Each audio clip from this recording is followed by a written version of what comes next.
자, 여러분 안녕하십니까? 이번 시간에는 우리가 27차 시에서 35차 시까지 다뤘던 집합과 명제에 대한 추가 이론을 같이 한번 다뤄보도록 하겠습니다. 먼저 선생님이 여러분에게 소개시켜 주고 싶은 것은 먼저 배수의 집합입니다. 자, 수업 시간에도 다뤘지만 우리가 AK를 자연수 K의 집합이 아니고 자연수 K의 배수들의 집합이에요. 배수들의 집합을 AK라고 소개를 했을 때 우리가 A의 AM과 AN 집합의 교집합은 우리가 AK, 즉 K는 M과 N의 최소 공배수의 형태로 취해진다라고 했어요. 무슨 말이냐 하면 예를 들어서 우리가 A4와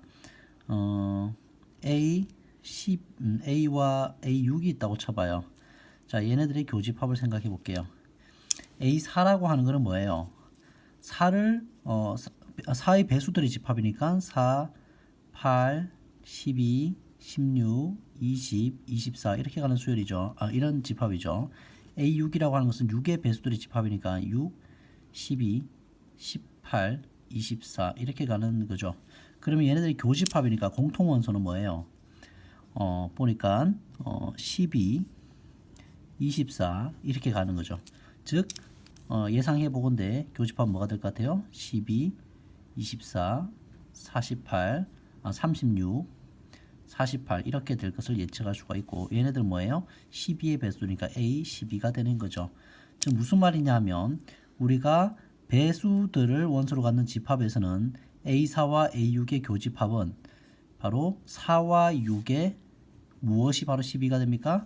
그렇죠. 4와 6의 최소 공배수 LCM이라고 기로 써요. 4와 6의 최소 공배수가 바로 되는 것을 여러분들이 미리 기억하고 있으면 좋을 것 같아요. 자, 그리고 그 다음에 선생님이 주고 싶은 것은 자, 합집합에 대한 건데요. 자, AM과 AN의 합집합이 AM이 된다라고 하는 것은 자, AM은 뭐예요? M의 배수들이죠. AN은 N의 배수들이죠. 그런데 그것을 다 합했을 때 M의 배수들이 나온대요. 그러면 합했을 때 나오는 것이 더 큰 놈이잖아요. 자, AM이 AN을 다 포함하려면 AM과 N은 어떤 관계여야 될까요? 그렇죠. AM이 더 작은 조각들이고 얘가 좀 더 큰 조각들이겠죠. 더 작은 조각들로 더 많은 것을 가지고 있어야 되겠지. 그래서 우리가 더 작은 조각들을 더 많은 원소를 가지고 있으려면 M은 N의 약수, 반대로 N은 M의 배수가 돼야 되는 거예요. 자, 그래서 이것을 만족하려면 합집합이 AM이 그대로 나오려면 이런 관계를 취해야 되고 그랬을 때 N의 배수의 집합과 N의 배수와 M의 배수의 집합들 사이는 어떤 관계냐면 얘가 더 많은 원소를 가지고 있어야 돼. 예를 들어서 이런 거죠. A2가 있고 A6을 먼저 하죠. A6이 있고 만약에 A3이 있어요. 어때요? A6이라고 하는 것은 6, 12, 18 이렇게 가는 거고 A3이라고 하는 라인은 뭐예요? 3, 6, 9, 12, 15, 18 이렇게 가는 거잖아요. 그래서 다 어디에 포함돼요? 6, 12, 18이 여기 다 있죠. 이렇게 되는 거지. 그러니까 우리가 6의 배수가 그래서 6이 3의 배수일 때는 그 약수들의 집합에 대해서 약수의 값을 배수로 갖는 집합들이 다 포함되는 상태가 되는 거예요. 자, 그래서 여러분들 이걸 기억하고 계시면 좋겠고, 자, 그 다음에 세 번째, AM과 AN의 합집합이 AK의 부분집합이 된다라고 하는 것을 또 예를 한번 들어보죠. 자, 이거는 뭐 우리가 어떻게 예를 들어보면 볼까 하면 예를 들어서 뭘 해볼까요?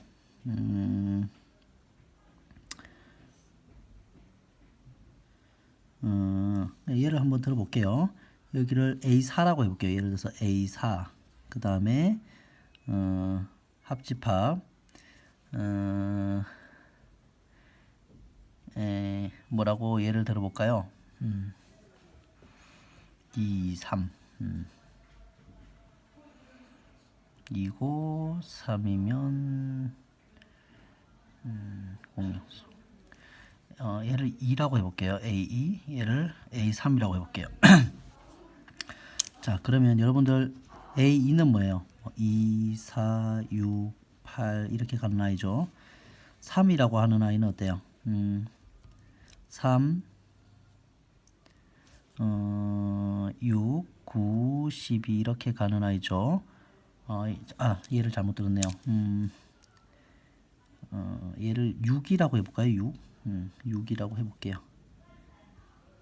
2, 6이라고 해볼게요. 4, 6이라고 해볼게요. 4, 6 다시. 자, 여러분들 다시 4, 6이라고 해볼게요. A4, A6이라고 해보자. 얘를 한번 들어볼게요. 그러면 다시 A4라고 하는 집합은 뭐예요? 4, 8, 12, 16 이렇게 가는 원소들의 집합이고 A6은요 6, 12, 18 이렇게 가는 원소죠. 얘네들을 합하면 어떻게 되겠니 얘들아? 4의 배수들도 들어가야 되고 6의 배수도 들어가야 되니까 요렇게 요렇게 되겠죠. 16도 있고 18도 있고 이렇게 되겠죠. 그러면 얘네들은 4와 6의 공약수 뭐가 있어요? 4와 6의 최소 공약수도 상관없고 공약수 뭐가 있어요? 2가 있죠. 그러니까 얘네들은 다 어디에 들어간다는 거예요? A, 2에 와 똑같진 않고 이거의 부분 집합이 된다는 거예요. 그래서 A2라고 하면은 2, 4, 6, 8, 10, 12 이렇게 가는 건데 다 존재하죠. 4도 여기 있고 6도 있고 여기 6이죠. 6도 있고 8도 있고 12도 있고 이렇게 다 포함되게 되는 거예요. 그래서 다시 말하면 M의 배수들과 N의 배수들을 다 합한 것이 포함되어야 되기 때문에 M과 N보다 더 작은 조각의 배수들의 집합이어야 되는 거죠. 그러니까 M과 N보다 더 작은 조각이라고 하면 공약수를 말하는 거잖아요. 그래서 그 공약수의 배수들의 집합에 포함된다.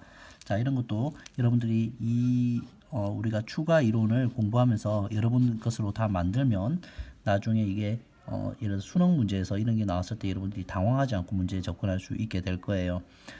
그래서 혹시라도 잘 이해 안 되는 부분들이 있으면 선생님을 찾아오시길 바래요. 자, 집합에 대해서 좀 더 얘기를 해보죠. 자, 그 다음에 여러분에게 소개시켜주고 싶은 것은 바로 대칭차 집합이라는 거예요. 이것도 자주 등장하는데 이런 기호로 보통 표현돼요. A 삼각형 B 이런 꼴로 표현되는데 정의가 뭐냐면 보통 이런 식으로 정의를 해요. A 차집합 B 하면 어디 부분이에요? 바로 여기 부분을 말하는 거죠. 여기가 A 차집합 B 부분이고 그 다음에 B 차집합 A는 여기잖아요. B 차집합 A 얘네들 뭐한 거? 합한 것을 우리는 대칭 차집합이라고 말해요.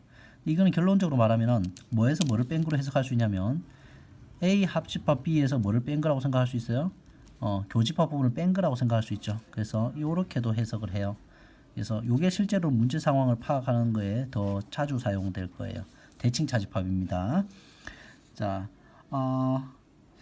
그러면 우리가 지금 배수의 집합과 대칭 차집합에 대해서 이론을 했는데 관련된 문제를 같이 한번 풀어보죠. 먼저 문제 1번 선생님 미리 풀이를 해놨어요. 시간 관계상.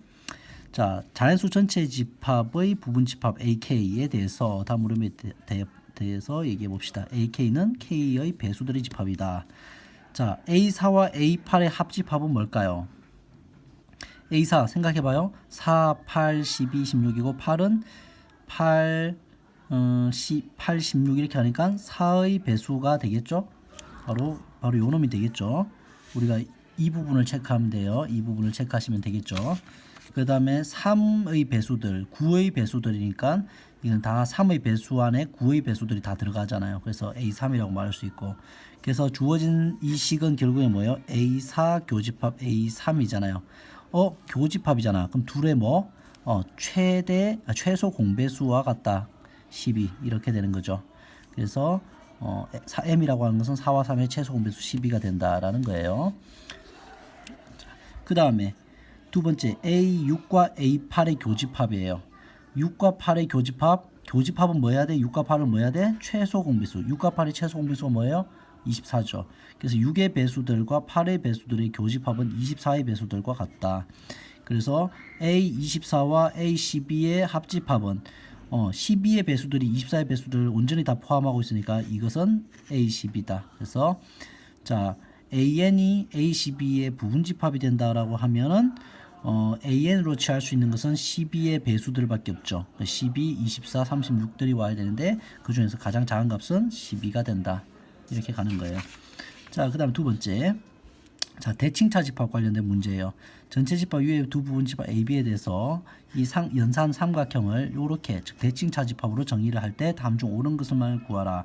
자, 대칭차 집합일 때는 실제 문제 상황에서는 어떻게 하냐면 자, 합집합에서 교집합 영역을 뺀 거 이렇게 해석하는 게 더 쉬워요. 그래서 자, 대칭차 집합에 대한 다음 보기 중에서 옳은 것만을 고르라고 했으니까 자, A와 A 여집합을 합하면 뭐가 돼? 전체 집합. 교집합은 공집합. 전체 집합에서 교집합을 차집합하면 전체 집합 되는 게 맞으니까 기호가 맞는 거죠. 자, 그 다음에 이렇게 이 연산에 대해서는 합집합과 공집합은 전체 집합과 공집합의 합집합은 전체 집합, 전체 집합과 공집합의 교집합은 공집합, 둘을 빼봐야 전체 집합이 되니까 공집합이 된다는 말은 틀린 말이죠. 2번 니은은 틀렸어요. 그 다음에 둘을 합하면 A, 둘을 교하면 공집합, 빼면은 A 맞죠? 자, 둘을 합하면 A, 둘을 교하면 A, 빼면 공집합 맞죠? 자, 둘을 합하면 전체 집합, 둘을 교하면 A, 빼니까 A의 여집합 맞죠? 그 다음 요거는 두 번 해야 되겠네요. A의 합집합과 해서 뭘 빼는 거예요? 자, 이거는 우리가 천천히 해보죠. 자, 처음에 선생님이 이 부분이 뭐가 되는 거예요? 합집합에서 교집합 빼보니까 이 부분인 거죠. 자, 그리고 나서 봅시다. 이거와 지금 이 A하고의 관계를 또 얘기해야 되잖아. 그러면 자, 요 부분과 이 파란색 부분과 이 A하고의 합집합은 뭐니? 그렇죠. 바로 여기다가 A가 더 씌워지면은 이게 되는 거죠. 그 다음에 요거와 A의 교집합은 뭐예요? 요거잖아요. 그럼 이 둘을 지금 뭐 해야 돼?